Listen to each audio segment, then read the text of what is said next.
So what's today? The 18th. Goodness gracious. So don't forget, and this is extremely important. No, I don't know. It's not really that important, but it is. Exam 1 is next Thursday. So what's that, the 25th? So that means there's going to be no class that day. Yay. It's a take-home exam. I'll explain all the details on Tuesday. You'll have, you know, a fair amount of time to complete it. So if you have any issues about, you know, suppose you work on Thursday or you have an issue where you're like, oh, I don't know if I can set aside a few hours, let me know. But imagine that the technical class time for us is 1 to 4. So imagine, you know, it should be an exam that you should be able to complete in under 3 hours, provided you have the necessary practice in you. So does anybody have any questions about the exam right now?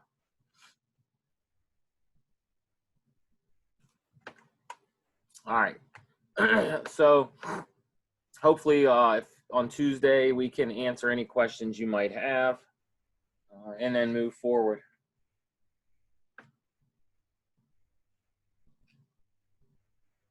Okay, so let us begin.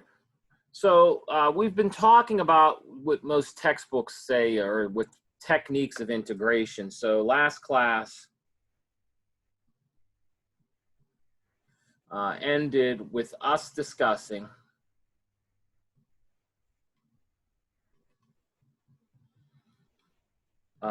integration using trigonometric substitutions.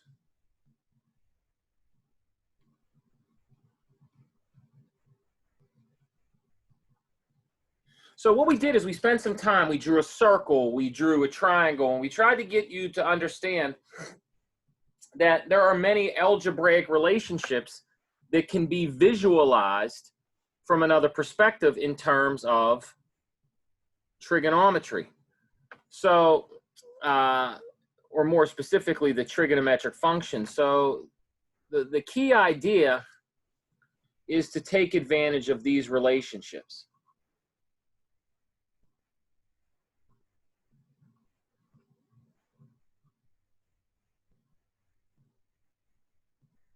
Of two, what we call the Pythagorean identities, and that is the following, that sine squared some angle plus cosine squared some angle is always equal to 1. And that means that we can multiply this by anything we like, and we get a squared sine squared plus a squared cosine squared is equal to a squared. And then if we take everything and rewrite it in terms of tangents and secants, so if I take this last line and I divide it by a squared cosine squared, what you end up getting is you get the following. You get, or I guess I shouldn't say a squared sine squared. Let's say just divide everything by cosine squared. And what you get is you get a squared tangent squared plus cosine over cosine is 1, so plus a squared equals a squared secant squared. So these relationships right here, what they allow us to do is they allow us to rewrite many things that might be, we're not able to solve or rewrite. If we use these, we can often get some things to happen in a nice way. So here's another example, one more of these, and then we're going to move on. Because you don't get good by watching the coach play, you get good by playing. So we'll give you plenty of practice with that. So here's a typical type of example. Suppose I have 1 plus x squared, quantity squared downstairs, dx.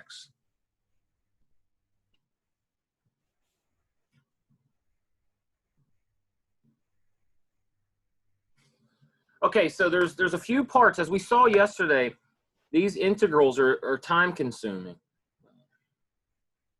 But what happens when I look at this creature here, this 1 plus x squared, is to my eye, which is trained, obviously more trained than yours, I see this creature. I see a tangent squared plus something equals secant squared. That's what my mind sees. Now yours is not going to see that quite yet because you just don't have the experience. But as I suggested at the last class, anytime you see things like a something squared minus a variable squared or something squared plus a variable squared, you should have these creatures in your mind. So here's how I would hope your thought process sort of goes. So the 1 plus x squared suggests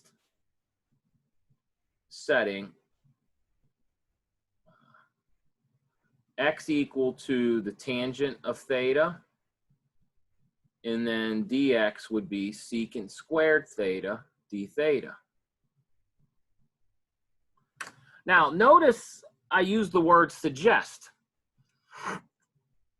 I want you to think about these. These problems are not problems that you just get and you solve on the first time or your first try. I mean, it's very unlikely that any of you are going to get one of these and know how to do it right away. Usually you have to try something and then you get stuck and then you figure out how to do it the correct way. And then after you've done a few of them, then you start to see why I'm writing suggest.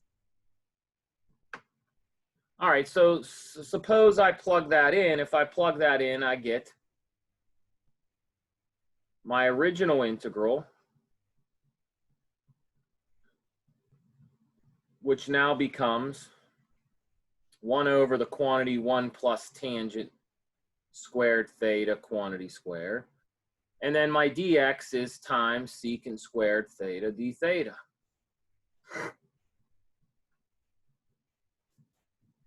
Now, the beauty of this is because even though it looks like a debacle here in the denominator, we know that that thing simplifies. To what? Well, we know what 1 plus tangent squared is. 1 plus tangent squared is just secant squared. So this becomes 1 over secant squared quantity squared, and then it's times secant squared theta d theta. And so I have 1 over something squared times something squared, and so the squares are going to cancel. And let me just be very clear. Hopefully you see this. This simplifies to just cosine squared theta d theta. Remember, secant squared is 1 over cosine squared, so you end up getting cosine squared here.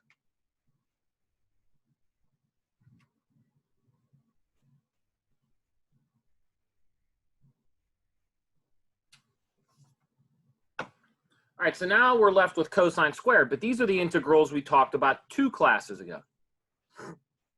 Cosine squared has an even power, and we know anytime you have an even power of cosine or sine, the trick is to use those half angle formulas. And so the integral becomes 1 plus cosine of 2 theta over 2. And if I pull the 1/2 out, I have this integral, which becomes 1/2, and then you're left with theta plus 1/2 sine squared of 2 theta. And then this is all plus c.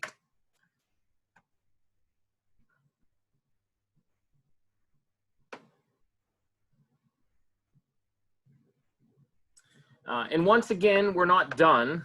Even though we've done an integration, we're not done because our variable is theta, and that's not what we started with. We need to convert back to our original currency, which was x. So let me remind you how we do that.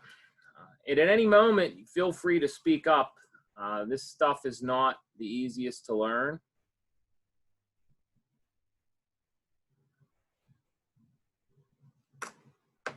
So if we draw some labels here, what was our initial sort of substitution? Was x equals the tangent. Well, let me draw this a little lower here. We used x equals the tangent of theta.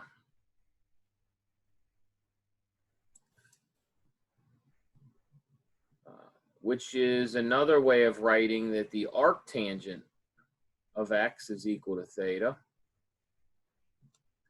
But what I need to do is I need to look at that relationship between x and theta, and I want to represent it in a triangle. So we know tangent is opposite over hypotenuse, so I can write, or I can draw this corresponding picture. And now I've drawn a triangle with an angle theta, and its tangent is x over 1.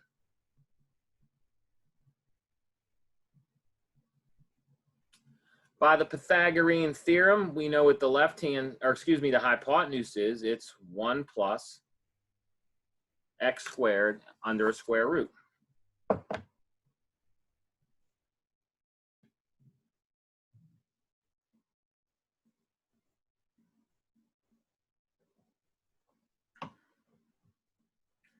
anybody have a question?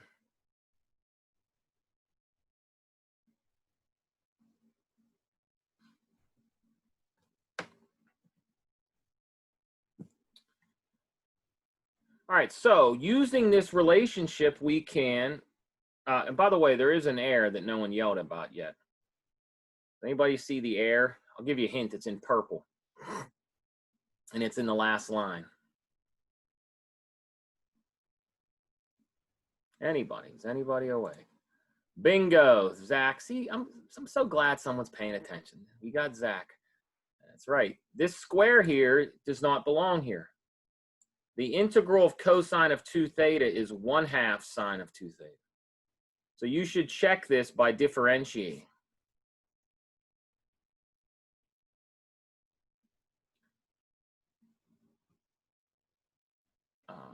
Okay, so in order to finish this problem, we need to recognize the one more trig identity that we mentioned on Tuesday. And that trig identity is that the sine of 2 times any angle A, for example, is 2 sine A cos A. So let's be very careful here. Let's take our time. This becomes 1/2 theta plus 1/4 times 2 sine of theta cosine of theta plus c. And so lastly, we can put everything together.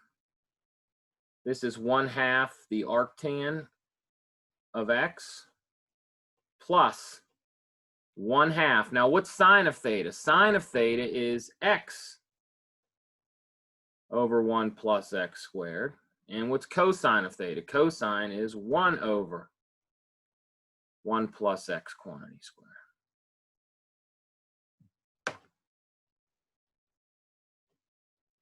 And so after some algebra, we're left with 1/2 the arctan of x plus x over 2 times the quantity 1 plus x squared. Yikes.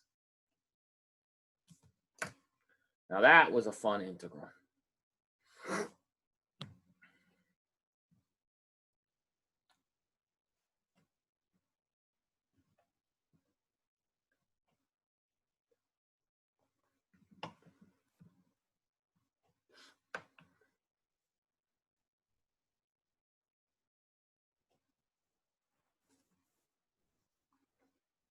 Does anybody have a question?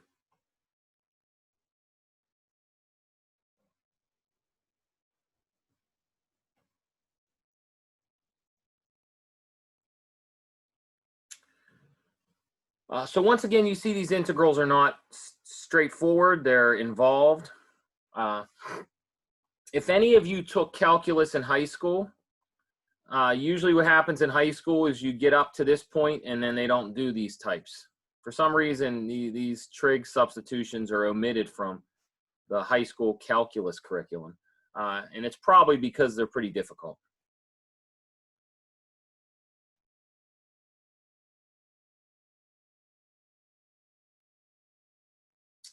Okay, great. Fun. Okay, so what's next? Well, let's do our next topic, which is important in its own right.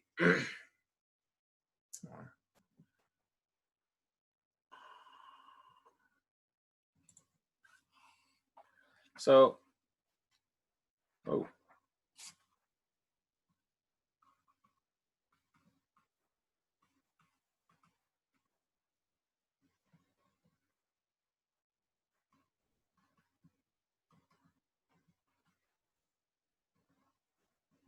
so our next technique deals with what are called rational functions.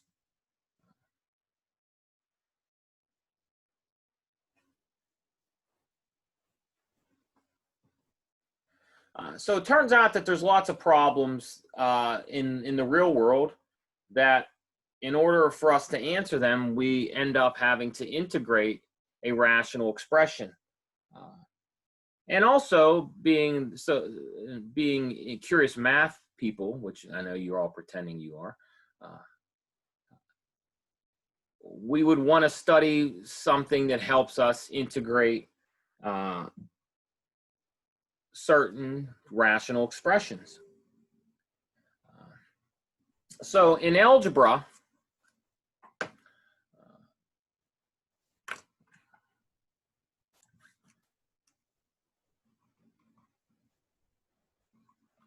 I guess we're all students, so at some point every one of us took an algebra class. So in algebra class,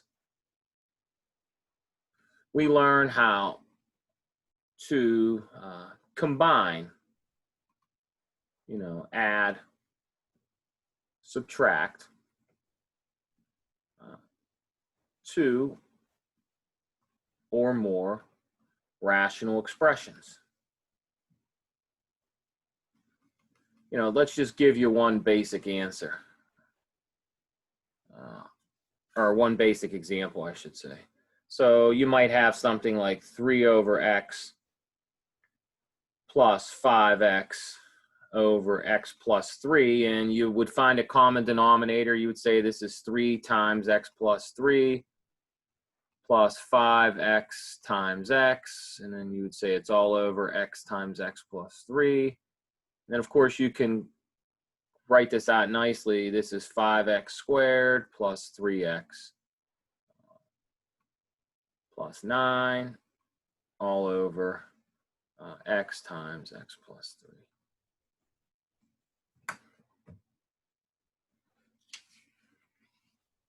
Okay, so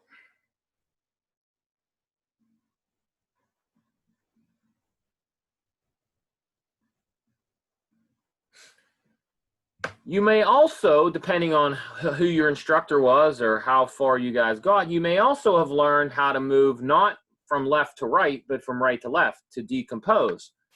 So you may have also learned how to start with something like this and then get this.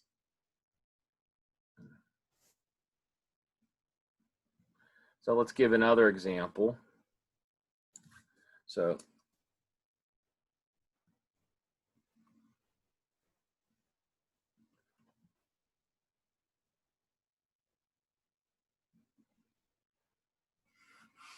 you may have also learned how to decompose.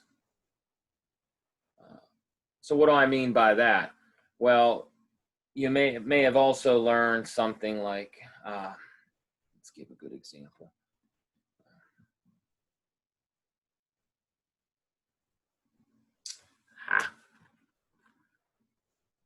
Give me my eraser. Where is my?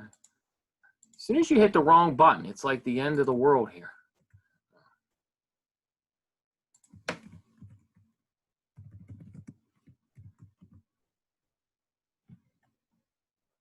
What happened here?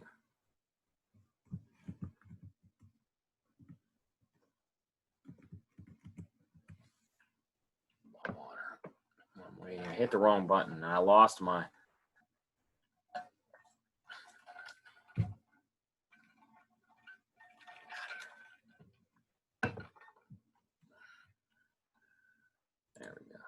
So for example, you may have also learned how to decompose. You could take something like 1 over x times x plus 1, and you can learn that there's some steps that you can take to write it as something like this.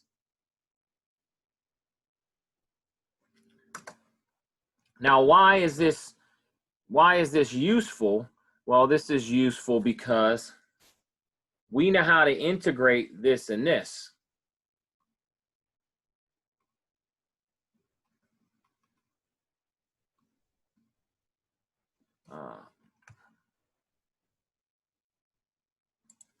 This creature right here, we're not sure how to integrate.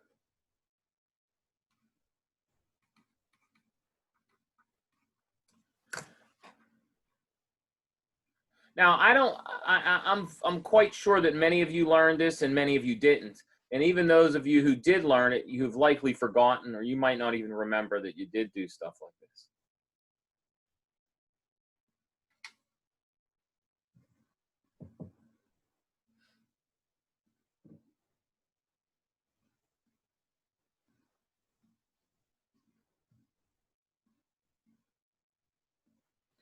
So the nice thing is this always works in certain situations. I guess technically it works in all situations.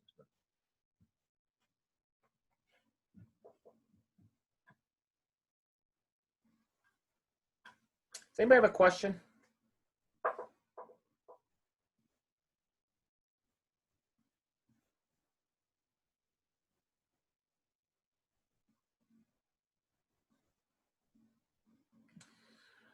So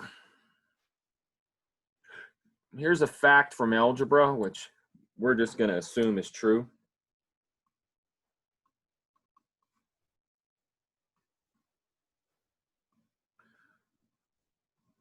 So given any rational expression, typically we denote it like P over Q.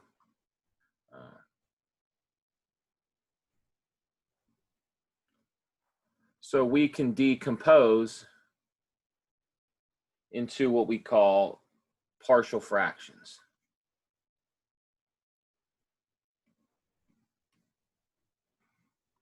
So what we're going to show you in this class is we'll show you how to do it in the most basic case, and then we'll do some integrals. But if you want to read, you can read how to do it in more difficult scenarios.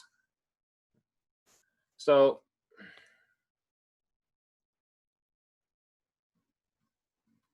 we will show you how to do this.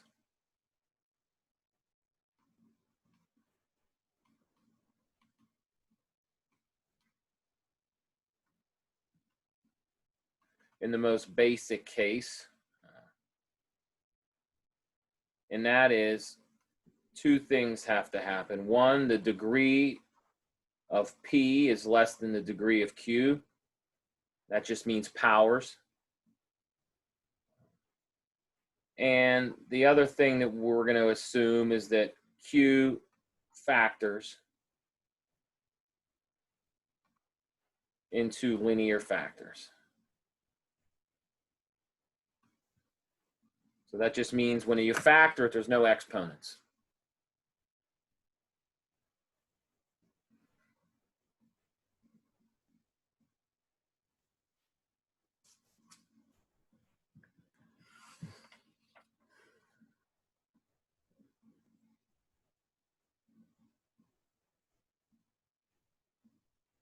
So the best way to see how this works is through an example. So that's what we're going to do. We'll do a straightforward example. The more general cases are not that difficult. It's just that, you know, in 2020, when software can do a lot of this algebra for us, I don't think it's worth your time or my time to worry about something. We want you to understand how it works and why it works. We don't want you to spend 3 hours doing computations that a machine can do for you.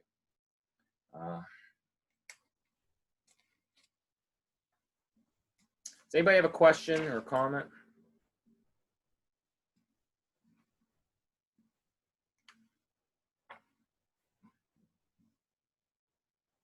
So here's the idea. The idea is this. The idea is you start with trying to integrate your rational expression, and you're going to write it as something, and then you'll write it as something, and then you write it as something, and then eventually you get at an integral where you have two integrals, or let's just put easy integral.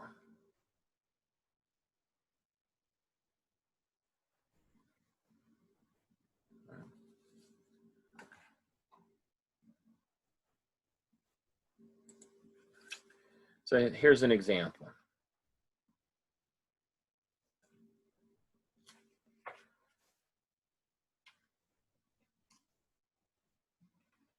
So let's start with something like, I don't know. Well, let's do the one we did before. Let's say we want to integrate 1 over x plus x squared.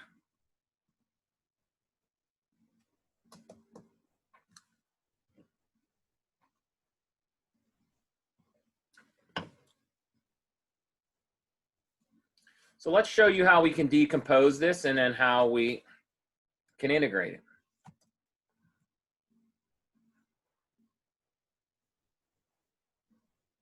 So taking a cue from how we combine them, we would imagine that if we're going to decompose it, that the new denominators would have to be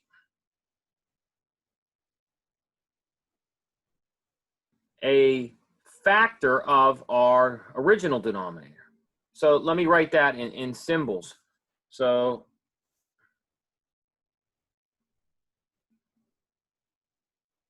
note, 1 over x plus 1 equals 1 over, let me be more clear.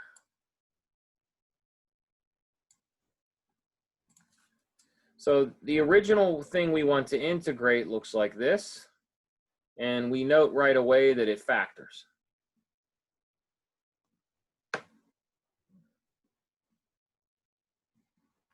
And so what we want to do is we want to decompose it. So that means we want to find some number a or some expression a and some expression b so that this is true.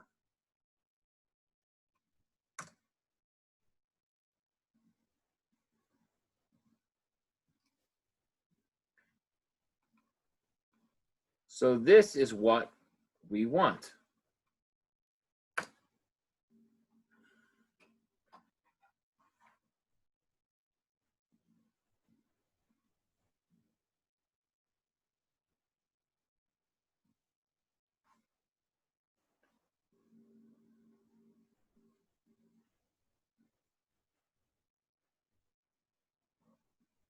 Okay, so let's write out what it means. So this means, so if we start with 1 over x times 1 plus x, if we need a and b to satisfy this, then let's write out what that means on the left and right hand side. Well, there's not much to do on the left hand side. It's already factored.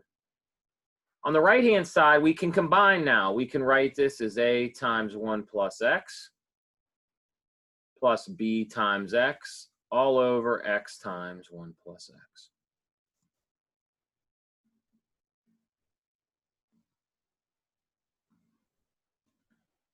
So again, we leave the left-hand side alone, and we now figure out what the right-hand side looks like. It looks like this. It looks like a plus ax plus bx, and this is all over x times the quantity 1 plus x. So let's pause here for a moment and think about maybe if you have any questions, comments, if you want to talk about your breakfast, your lunch. I was running this morning. I almost got killed by a deer. It almost took me out at White Oak Park. Can you imagine if I would have went out and no one would have found me? You guys would have been sitting here on Zoom. You'd have to teach yourself.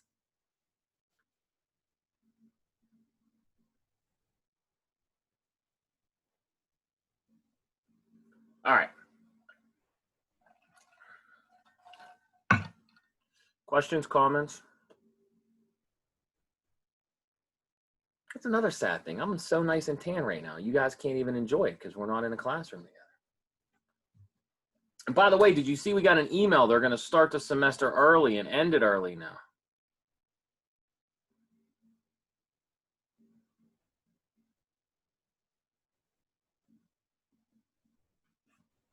All right, that's enough chit chat.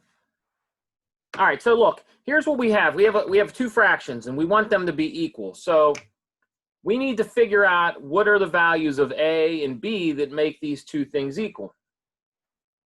Now, there is a way you can do this that's not efficient.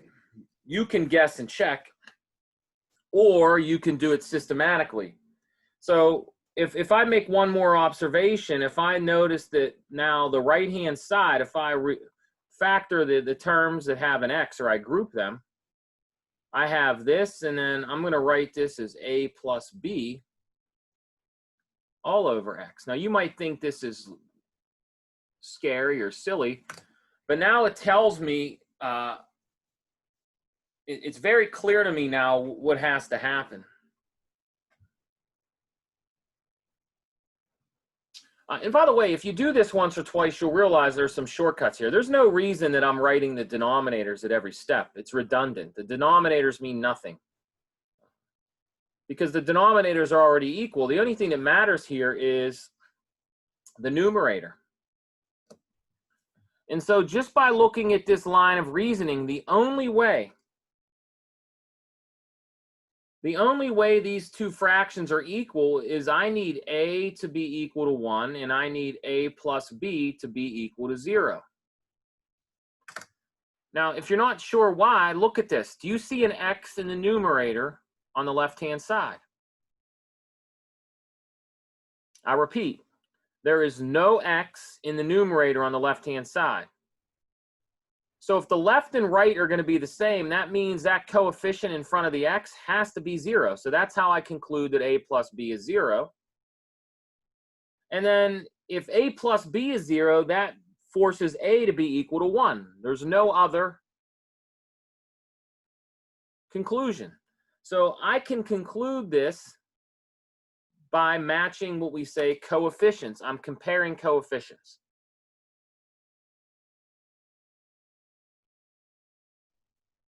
So if A is equal to 1 and A plus B has to be 0, that implies, of course, that B equals -1.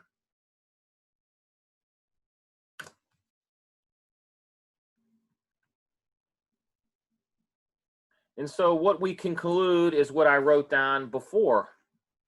And now you have the actual physical proof.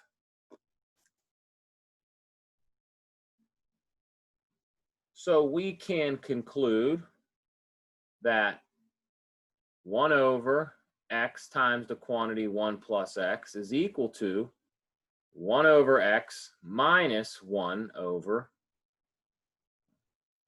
1 plus X.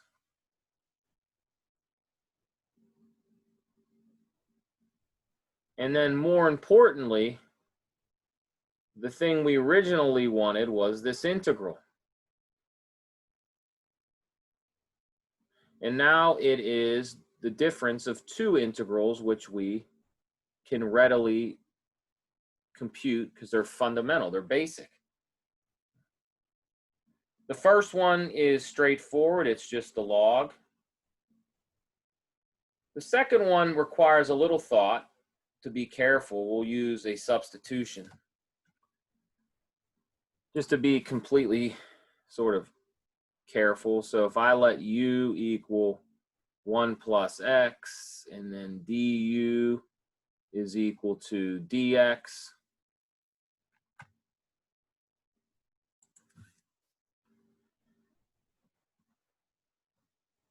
this becomes the integral of 1 over u du, which of course is the integral.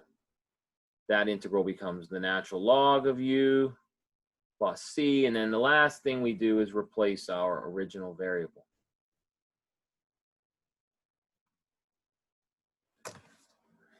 And we've now integrated that function.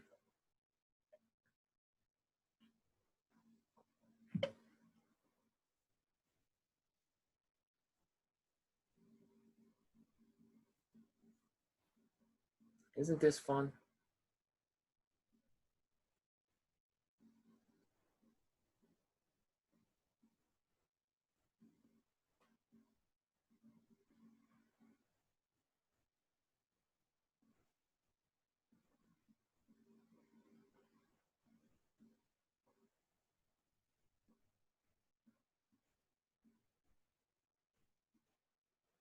Okay, does anybody have a question about this example?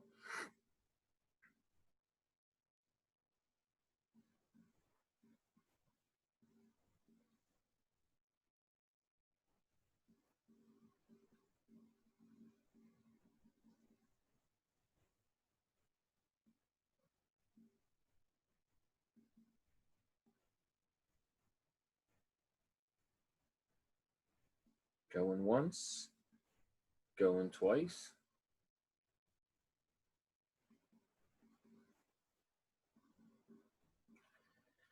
All right, so let's do another one. And then we'll let you learn on El Ono.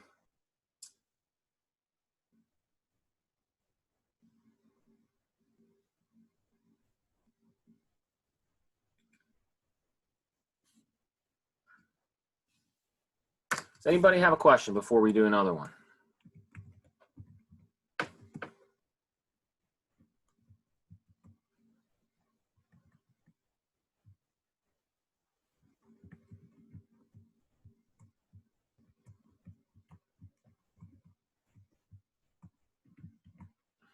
By the way, what'll happen sometimes is students will say something like, why did you do a substitution here? Well, you have to be very careful with this second integral. If there was a coefficient in front of this x, if you don't do a substitution, you might get it incorrect. This is remember, the integral of 1 over 1 plus x is not, you have to be very careful how you do this. And we'll illustrate that in this next example. So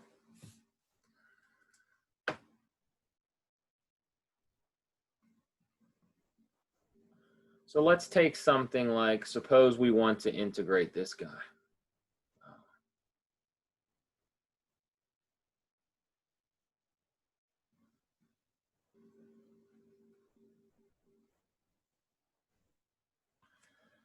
So I look at this creature and I say, okay, the numerator has a degree that's less than the denominator. So O'Grady told me this will work if I can factor the denominator. And it turns out that the denominator does factor.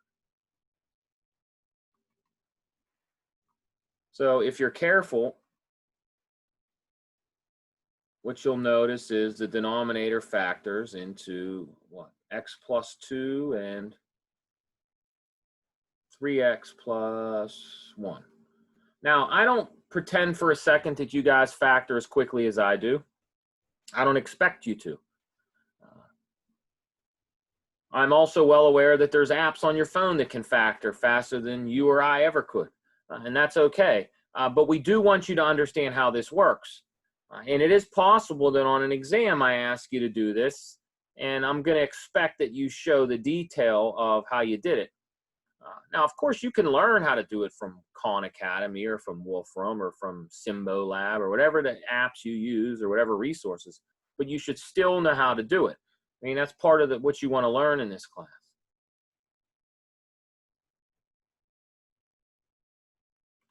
Okay, so since those things are equal,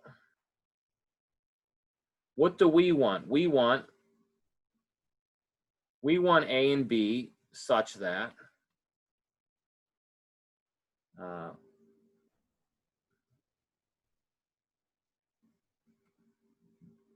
the fraction that we're starting with can be decomposed.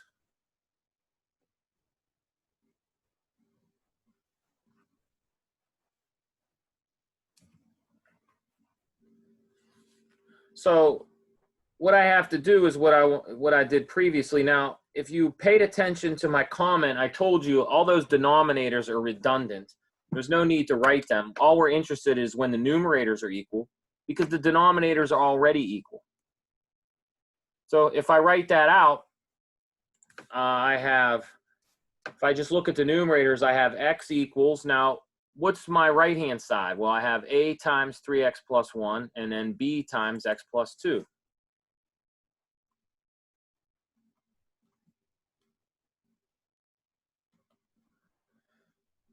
And then I can multiply that out, and I get 3ax plus a plus bx plus 2b. And so what I want to do is I want to use the similar logic that I did in the previous problem. I want to group and look at the coefficients. On the left, I have an x, but I have the only term I have on the left is an x. So I don't have any just numbers on the left. So I'm going to use that to reason as follows. On the right, I'm going to group this as a plus 2b. And then I'm going to have 3a plus b.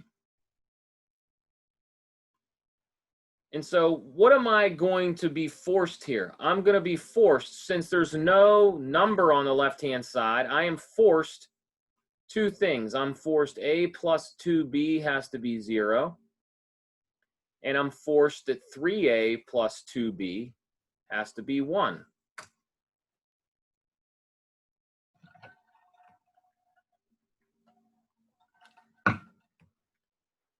Again, I'm looking at the coefficients. What are the coefficients?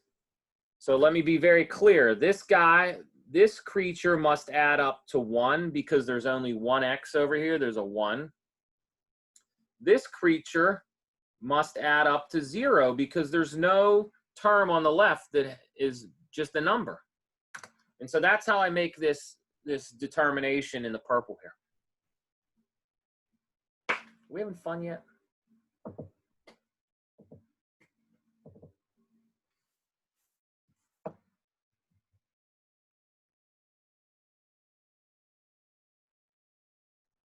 All right, now, when you were in algebra, you're going to say, I don't remember this, but you learned how to solve these things. We call this a very simple 2 equations and 2 unknown.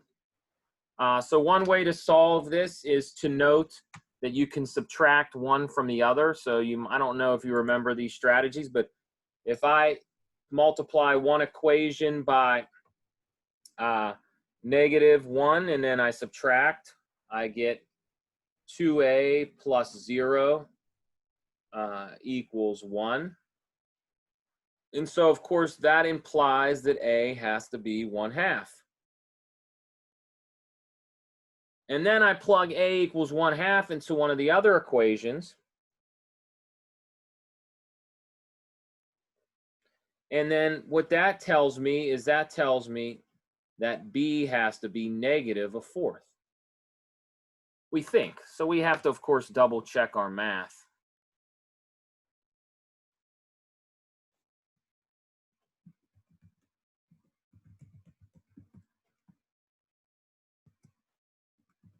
Does anybody have a comment or a question?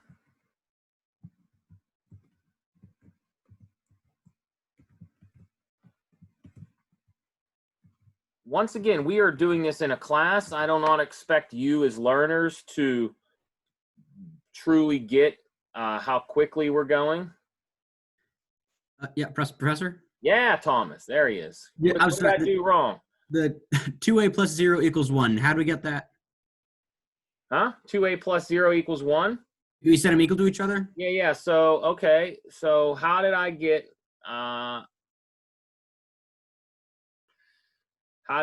this? So I'm not setting anything equal to each other. So what I'm doing is I'm going to multiply. Maybe I don't know if you remember doing this. I'm going to multiply each guy up here by -1. Right? And so then when I add vertically, 3a minus a is 2a, and then what's 2b minus 2b? That's 0, and then what's 1 minus 0 is 1.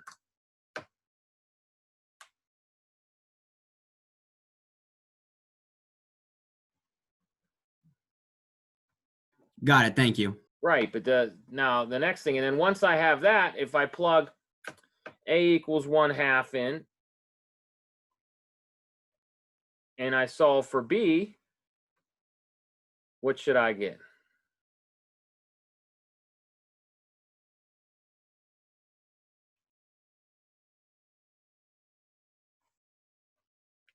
So I get -1/4. So when I take 1/2 and take it to the other side, it becomes negative. And then if I divide by 2, it looks like I get -1/4. But is that correct? Yes or no? So at this point, before we do anything, we got to go back and make sure we didn't make any errors.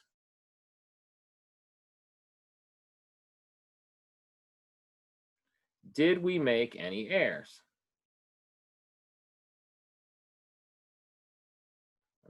Let's double check. Did we factor correctly? Looks like we did.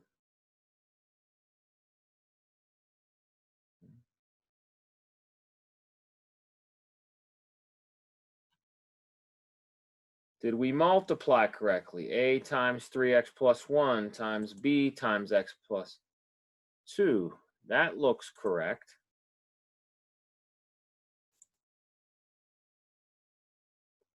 And then did we distribute properly? 3ax, good, plus a, and then bx plus 2b, that's good. And do we factor a plus 2b?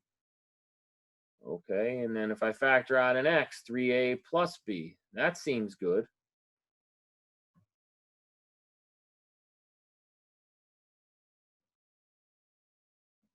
So provided we didn't make any errors, we don't think we did at least,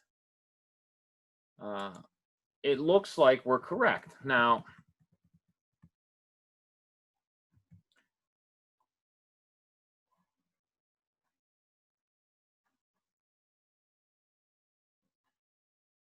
Paul, I was waiting for someone to make that joke. To be or not to be? That is the question.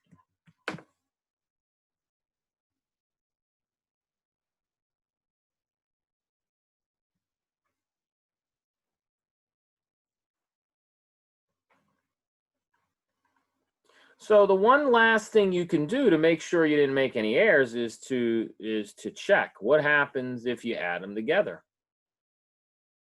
or subtract, as it were, in this case.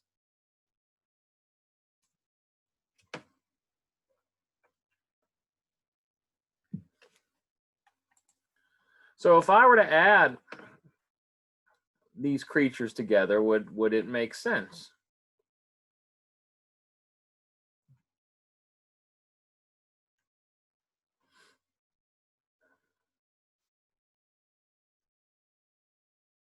So we think that a is 1/2. We think that b is -1/4.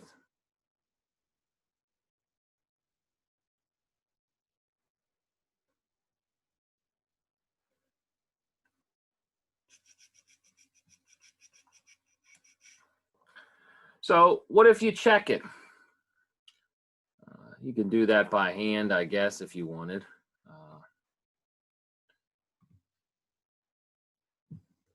You guys know how I roll. With many of you have had me before.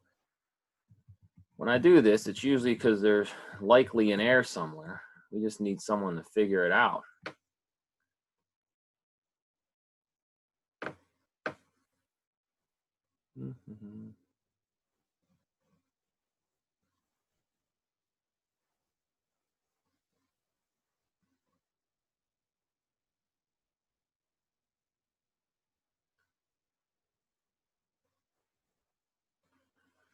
So let's go through this one more time. If I multiply, so what I'm going to do is I'm going to start at the top of this page and make sure that I did nothing wrong with my algebra.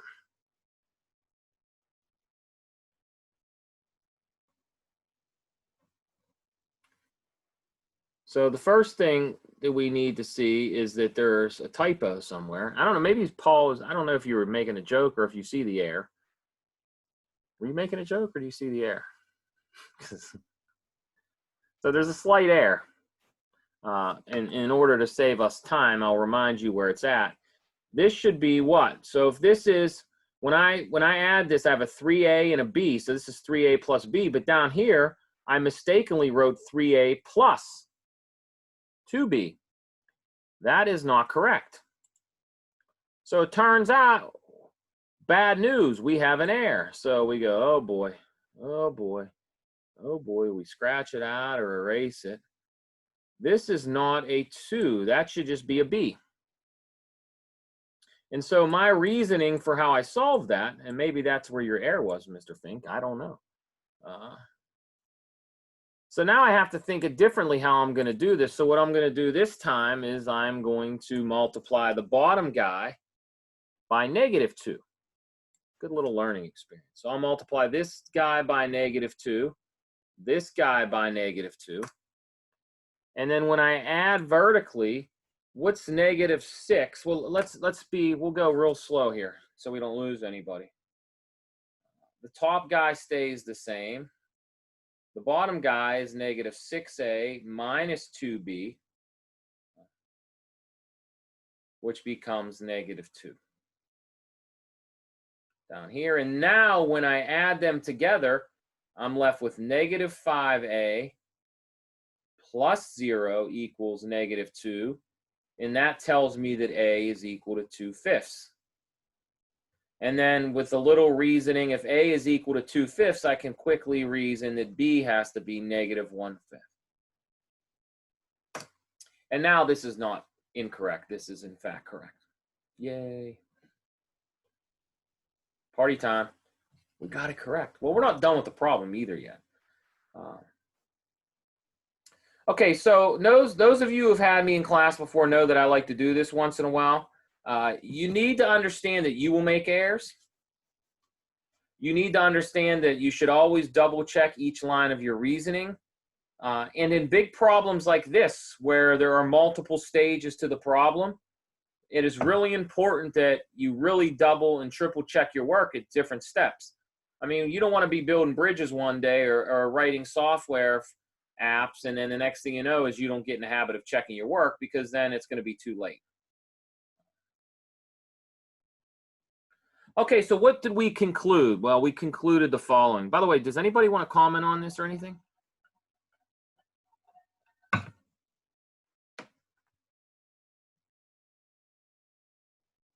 Okay, good. Quiet. I love it. It's so quiet. So here's what we can conclude. So we conclude the original thing, 3x, what, to the 7th? No, to the 7th, I'm sorry, plus 3x squared plus 7x was the original equation.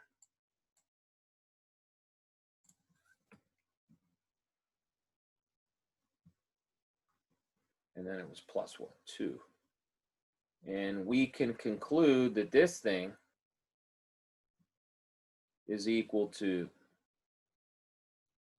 2/5 over x plus 2 minus 1/5 over 3x plus 1. And so our original integral, which was this creature, which was not obvious at all how to integrate, now becomes the difference of two integrals.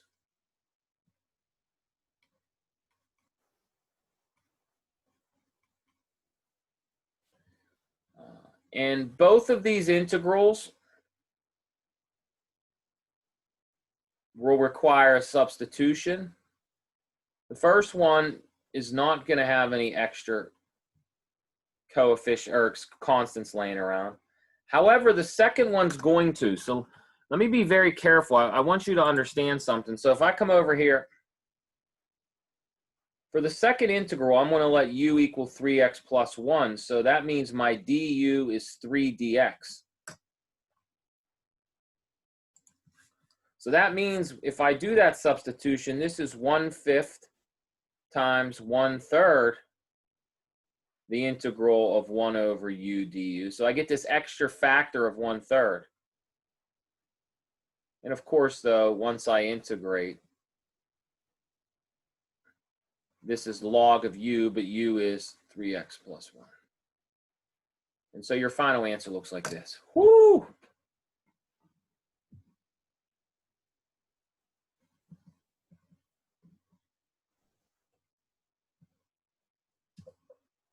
Anybody have a question? Comment?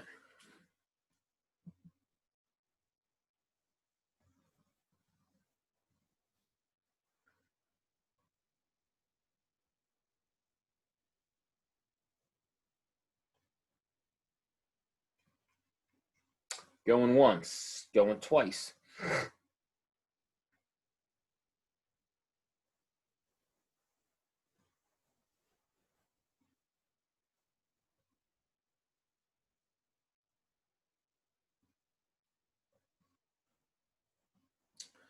All right, well then what we need to do is you guys need to practice this on your own and ask questions on Tuesday, if not sooner. Email me, set up. I know, Thomas, you emailed me about meeting.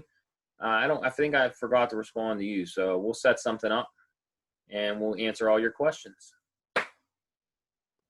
Okay, thank you. Anybody else have a question?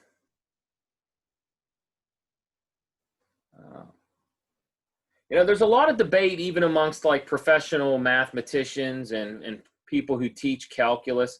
You know, so much of integration can now be done via software. So the question is, how much of this should we teach or expect you to do by hand?